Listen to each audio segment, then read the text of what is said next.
Hello प्यारे बच्चों, आज हम सीखने वाले हैं कि ऑर्गेनिक कंपाउंड्स का नाम कैसे लिखते हैं, अर्थात जो कार्बनिक यौगिक होते हैं उनका नामकरण कैसे करते हैं। ठीक है, तो इसी लेक्चर पे हम आज चर्चा करने वाले हैं। तो इसका हेडिंग डाल लीजिए, कार्बनिक यौगिकों का नामकरण, इंग्लिश में कहते हैं नोमेनक्लेचर ऑफ ऑर्गेनिक कंपाउंड। ठीक है, तो जो भी हम नोमेनक्लेचर सीखने वाले हैं, कार्बनिक यौगिकों का नामकरण सीखने वाले हैं, वो हम सीखेंगे IUPAC सिस्टम से। ठीक है, देखो वैसे सामान्य नाम भी होते हैं, सामान्य नाम भी होते हैं। जैसे आपके घर में मान लीजिए आपका नाम छटुआ है, आपका घर पे नाम क्या है? छटुआ। हाँ, और स्कूल में चलता है अवधेश, या आपको घर पे कहते हैं ननिया, स्कूल में चलता है नीलम। तो ऐसे घर के नाम होते हैं और स्पेशल नाम होते हैं। तो IUPAC स्पेशल नाम है और घर के नाम कैसे हैं? जैसे बेटा देखो, जैसे तुम्हें कह दिया जाए CH3OH, तो घर पे क्या कहेंगे इसको? घर पे कहेंगे जो अल्कोहल है, शराब है। ठीक है, लेकिन इसको साइंटिफिक भाषा में कैसे कहेंगे? IUPAC सिस्टम में कैसे कहेंगे इसको? हम कहेंगे मैथिल अल्कोहल। क्या कहेंगे इसको? मैथिल अल्कोहल। ठीक है, और मैथिल अल्कोहल कैसे मैंने नाम रख दिया ये मैं आपको सिखाऊंगा। ठीक है, तो IUPAC क्या है? IUPAC बेटा एक संगठन है, लोगों का संगठन है, एक समूह है। ठीक है, इसको हम IUPAC कहते हैं। और उस संगठन ने कुछ नियम दिए हैं, कुछ रूल दिए हैं नाम लिखने के, जिन्हें हम कहते हैं IUPAC सिस्टम। आखिर IUPAC क्या है, इसके बारे में ज़्यादा जानकारी प्राप्त करने की आपको ज़रूरत नहीं है। बस आपको इतनी जानकारी प्राप्त करनी है कि IUPAC की फुल फॉर्म क्या होती है और ये काम कैसे करता है। ठीक है, तो IUPAC की फुल फॉर्म जो होती है वो होती है international union of pure and applied chemistry, जो कि ये लिखी हुई है। आप इसको 100% याद कर लेना, क्योंकि ऑब्जेक्टिव में या कंपटीशन लेवल में या आपके पेपर में 2 नंबर में पूछ लेता है कि full form of the IUPAC। IUPAC का पूरा नाम लिखिए। तो IUPAC का पूरा नाम है international union of pure applied chemistry. ये आप रट्टा मान लो, अभी से याद कर लो इतना। ठीक है, अब बात करते हैं आखिर हम इसका नामकरण कैसे करें। तो नामकरण सीखने के लिए छोटी छोटी चीज़ों की जानकारी होनी आवश्यक है। वो जानकारी क्या है, पहले जानकारी ले लीजिए, फिर नाम पे आते हैं। ठीक है, जैसे कि बेटा किसी कार्बनिक यौगिक के 2 भाग होते हैं। आपको मैं पिछले लेक्चर में समझा भी चुका हूँ, 37 श्रेणी पढ़ाया था तो भी बताया था मैंने। किसी कार्बनिक यौगिक के 2 भाग होते हैं, एक कार्बनिक भाग होता है, अकार्बनिक भाग होता है। ठीक है, देखो इस तरीके से देखो बेटा, जैसे कि लिखा हुआ है CH3CH2OH, तो इसके 2 भाग हैं, एक ये कार्बनिक भाग हो गया, ये अकार्बनिक भाग हो गया। समझ में आ रहा है? जो कार्बनिक भाग होता है ये हमें उस यौगिक की भौतिक जानकारी देता है, भौतिक गुणों की जानकारी देता है। क्या जानकारी देता है बेटा? भौतिक गुणों की जानकारी देता है। और ये वाला जो पार्ट होता है वो हमें रासायनिक गुणों की जानकारी देता है, रासायनिक गुणों की जानकारी देता है। सर जी ये भौतिक गुण का होता है सर जी, ये रासायनिक गुण का होता है, हमें बता दो जरा।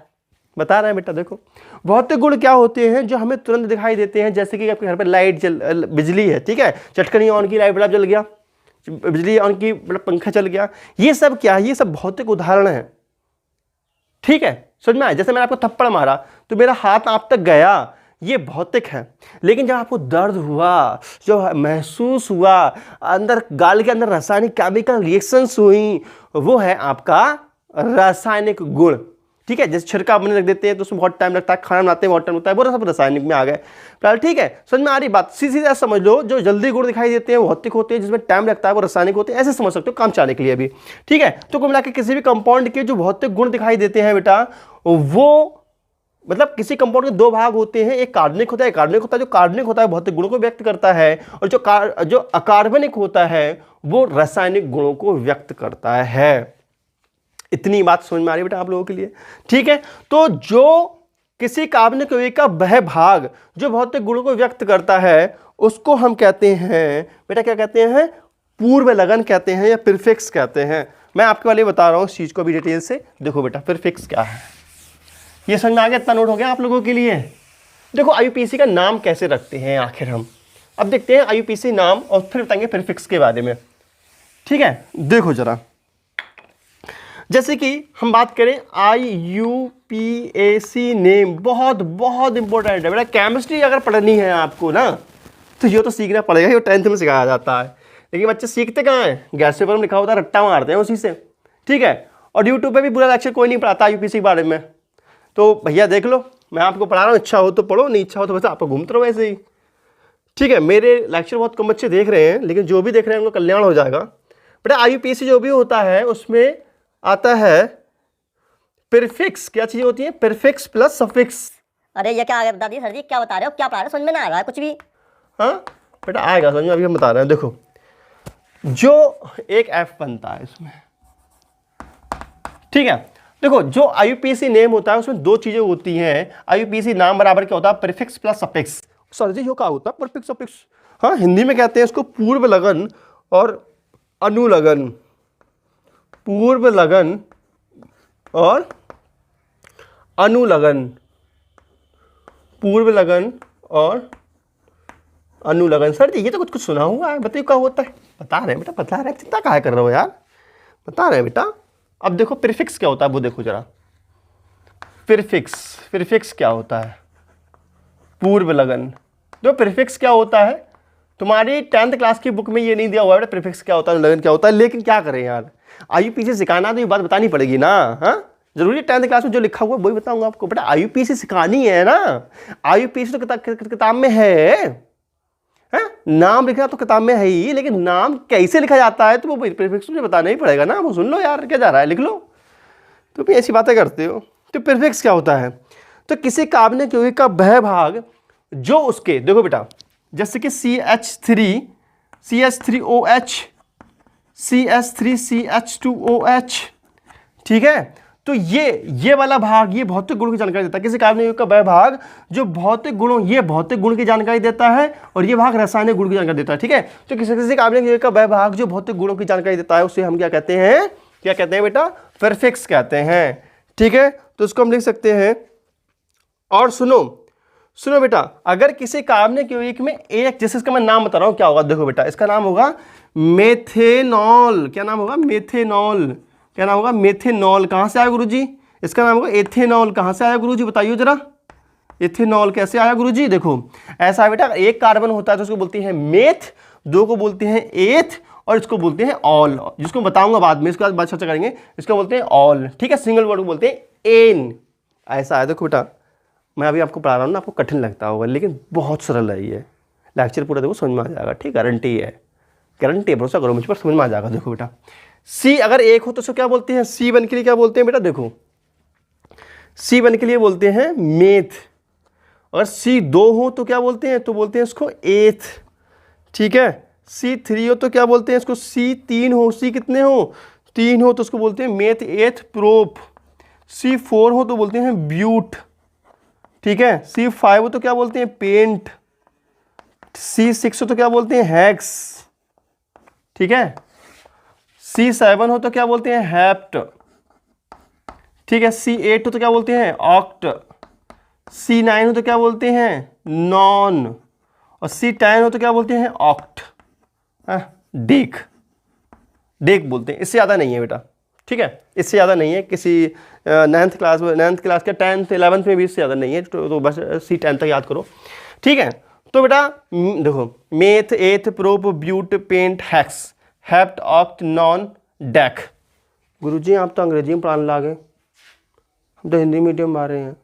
अब बेटा देख, इसके जो रूल है ना, रूल ऐसा ही है, इंग्लिश में ही है, तो इंग्लिश में इसको समझना पड़ेगा, कठिन नहीं है ये। हिंदी में पढ़ोगे तो कुछ समझ में नहीं आएगा, और क्या कहते हैं हिंदी में जो है इसके नाम भी गलत होते हैं सारे लिखे हुए। ठीक है, इंग्लिश में सीखो इस चीज़ को, ज़्यादा कठिन नहीं है, इतना सीखो बस, जो रूल जैसा वैसे पढ़ाया जाएगा। ठीक है बेटा, समझ में आई ये बात? अच्छा अब इसका परिभाषा देख लो बेटा। तो किसी कार्बनिक यौगिक का वह भाग, देखो बेटा इसमें किसी कार्बनिक यौगिक का वह भाग जो उसके भौतिक गुणों की जानकारी देता है। क्या है कि बेटा? भौतिक गुणों की जानकारी देता है, भौतिक गुणों की जानकारी देता है, क्या कहलाता है? प्रीफिक्स कहलाता है।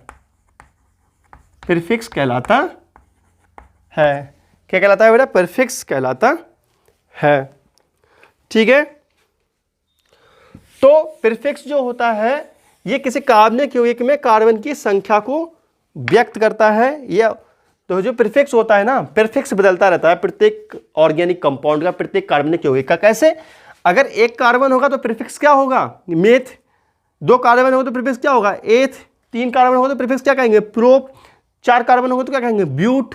ठीक है, जो प्रीफिक्स होता है वो कार्बन की चेन पर डिपेंड करता है। ठीक है बेटा, समझ में आई बात? तो यह कार्बनिक यौगिक की चैन या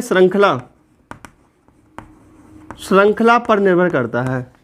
श्रृंखला पर निर्भर करता है कि श्रृंखला में कितने कार्बन है बेटा, निर्भर करता है कि प्रीफिक्स क्या होगा। कुछ प्रीफिक्स मैंने नोट कर दिए हैं। ये प्रीफिक्स आप इतना ये लिखने के बाद बेटा प्रीफिक्स आप लिख लीजिए। मैं आपको आईयूपीएसी लिखने के रूल भी बता रहा हूँ, तभी तो आप सीखेंगे बेटा आईयूपीएसी लिखना। ऐसा थोड़ी ना कि डायरेक्ट रट्टा मार लोगे, रट्टा नहीं मार सकते ना। इसको नोट करो फटाफट, जल्दी जल्दी। हो गया नोट? चलो बेटा, दो प्रीफिक्स तो समझ में आ गया आप लोगों के लिए। यहाँ पे जैसे मान लीजिए कहीं पर मेथ आ गया, क्या आ गया बेटा? मेथ आ गया। ठीक है, अब यहाँ पे सफिक्स और चाहिए, नाम हो जाएगा पूरा, है ना। जैसे मान लीजिए जैसे लिखा हुआ है CH3OH है बेटा, इसका आईयूपीएसी नाम क्या होगा? आईयूपीएसी नेम क्या होगा? आईयूपीएसी नाम होगा सफिक्स प्लस प्रीफिक्स। सफिक्स क्या होता है? सफिक्स बेटा हो गया वन, तो वन के लिए बोलते हैं मेथ हो गया, प्लस क्या जोड़े इसमें अब नहीं बताऊंगा बेटा, प्रीफिक्स पता लगेगा तभी तो। प्रीफिक्स हो गया ऑल। ठीक है, ऑल। और सिंगल बॉन्ड है, सिंगल बॉन्ड बोलते हैं एन, वो भी बताऊंगा आपको। क्या होगा इसका नाम? मेथेनॉल। ठीक है, ऐसा ही नाम रखा जाता है। फिलहाल बताऊंगा तुम्हारी सफिक्स के बारे में। बात समझ में आ रही है तो लिखने में का जा रही है? ठीक है बेटा, अगर आप ये पढ़ लोगे ना तो आपको समझ लो बहुत हेल्प मिल जाएगी आपके लिए। 10th क्लास की तो हेल्प मिल ही जाएगी, बाकी 11th क्लास में भी आईयूपीएसी है आपकी। ठीक है, वहाँ पे भी आपको इससे हेल्प बहुत ज़्यादा मिलेगी। तो ना आप अगर 10th में पढ़ रहे हैं तो बेटा इस हिसाब से मत पढ़ो, रट्टा मानना है यार। जब मैं आपको समझा रहा हूँ, इतनी मेहनत से पढ़ा रहा हूँ, तब भी तुम लोग ना वीडियो को लाइक करते हो ना कमेंट करते हो, तो यार मोटिवेशन नहीं मिल पाता है। समझा करो भावनाओं को। हाँ, मेरे सिर्फ बोलने पर ध्यान देते रहते हो, पढ़ाई वढ़ाई पर भी ध्यान दे लिया करो थोड़ा है। तो किसी कार्बनिक यौगिक का भाग जो उसके रासायनिक गुणों की जानकारी देता है, सफिक्स कहलाता है। ठीक है बेटा, अब हम बात करने वाले हैं सफिक्स की। सफिक्स क्या होता है? किसी कार्बनिक यौगिक का भाग लिखिए, उसके लिए फिर समझाएंगे इस चीज़ को। ठीक है बेटा, देखो बेटा, किसी कार्बनिक यौगिक का भाग किसी कार्बनिक यौगिक का बहभाग, किसी कार्बनिक यौगिक का बहभाग, किसी कार्बनिक यौगिक का बहभाग जो उसके रासायनिक गुणों की जानकारी देता है, रासायनिक गुणों की जानकारी देता है, सफिक्स कहलाता है। सफिक्स कहलाता है। तो बेटा आप हिसाब से बत पड़ो कि आपको रट्टा मानना है, याद करना है। यार देखो जो चीज़ याद करने वाली चीज़ थोड़ी नहीं है, लेकिन बात यह है ना, जैसे मैं आपसे कहूँ आईयूपीएसी नेम बराबर होता है सफिक्स प्लस प्रीफिक्स। आप कहेंगे सर सफिक्स क्या होता है, प्रीफिक्स क्या होता है, तो आपको पता होना चाहिए, इसलिए लिखवा रहा हूँ आपको। याद नहीं करना है आपको समझाने के लिए, आपके मन में जो क्वेश्चन उठ रहा है उसको शांत करने के लिए लिखवा रहा हूँ इस चीज़ों को। ठीक है, तो ये फंक्शनल ग्रुप पर निर्भर करता है। ये क्या पर निर्भर करता है बेटा? ये फंक्शनल ग्रुप जानते हो ना, क्रियात्मक समूह पर निर्भर करता है। ये क्रियात्मक समूह पर निर्भर करता है। ठीक है, ये बेटा देखो, वैसे आपने कोई चैप्टर पढ़ा हो नहीं पढ़ा हो, ये चैप्टर पूरा पढ़ लेना, ये काम का बहुत ज़्यादा। ठीक है, पूरा डिटेल से पढ़ना है, पर डे वीडियो देखना, अब लोड नहीं करनी, इकट्ठी करके तुम पढ़ोगे ही। ठीक है बेटा, अब चलो मैं आपको कुछ फंक्शनल ग्रुप और उसके जनरल नाम और बता रहा हूँ, उसको सफिक्स या प्रीफिक्स के रूप में क्या कहते हैं। ठीक है, तो मैं इसको बता देता हूँ, फिर देखो बेटा काम की चीज़ टेल मार रहा हूँ। ठीक है, और जितना आपके सिलेबस में उतना ही बताऊँगा, एक पॉइंट एक्स्ट्रा नहीं बताऊँगा उससे ज़्यादा। जितना सिलेबस में है उतने प्रीफिक्स आपको देखो। वैसे सफिक्स तो बहुत सारे हैं बेटा, लाखों हैं, लेकिन जितना तुम्हारे 10th क्लास की बुक में दिया है उसके अकॉर्डिंग तुम्हारी सफिक्स बता रहा हूँ, उतने ही काम के। ठीक है, तो बेटा देखते हैं, अगर कोई भी फंक्शनल ग्रुप है तो उसका नाम क्या होगा? फंक्शनल ग्रुप का मतलब होता है क्रियात्मक समूह। कहीं चकरा जाओ। जनरल नेम जैसे तुम्हारे घर पर नाम चलता है छुटुआ, ननिया, छुटिया, गुड़िया, गुड्डा, क्या बेटा बहुत सारे नाम होते हैं बच्चों के।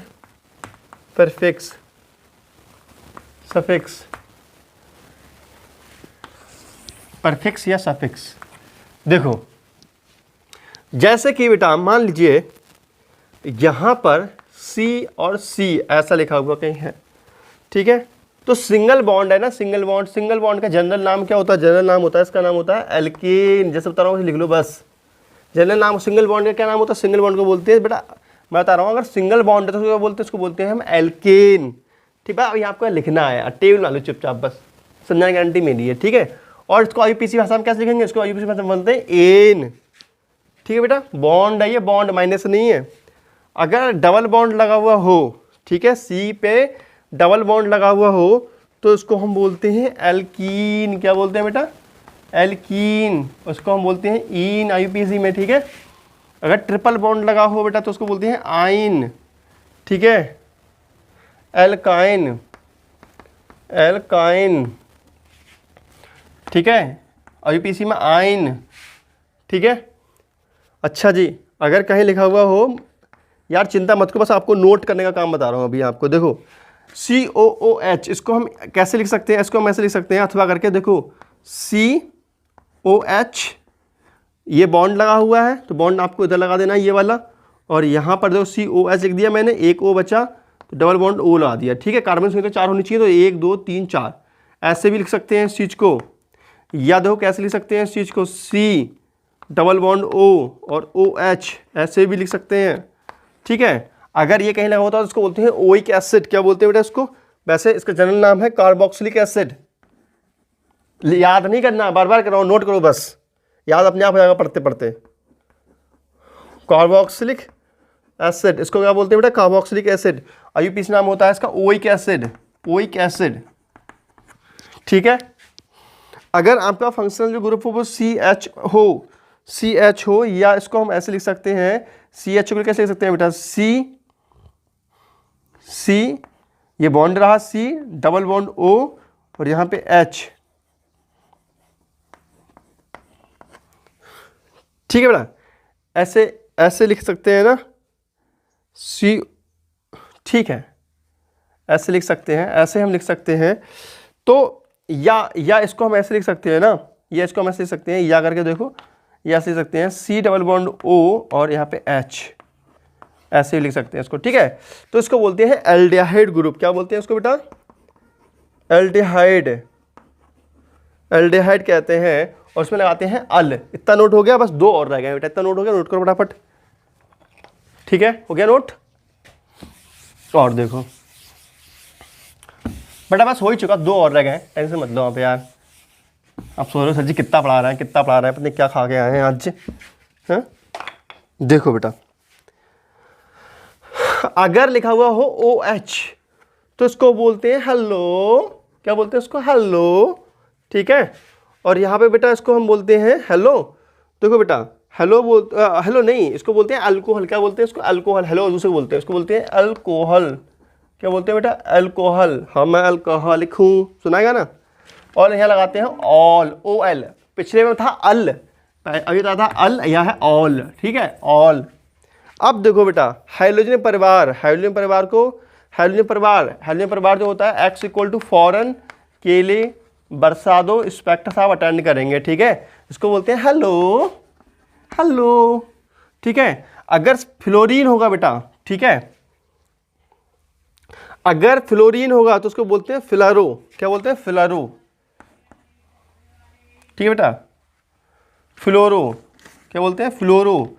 क्लोरीन होगा तो बोलते हैं क्लोरो। क्या बोलते हैं बेटा इसको? क्लोरो, ठीक है, ब्रोमो।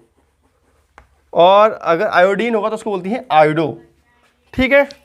लास्ट चिंता मत करो बेटा, इधर भी कार्बन हो, इधर भी कार्बन हो, इस कार्बन पे डबल बॉन्ड O लगा हो तो उसको बोलते हैं कीटो।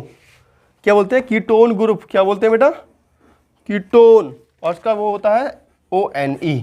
बस बस बस, हो गया काम, हो गया काम। सोचते हो कितना लिखवा दिया आज यार।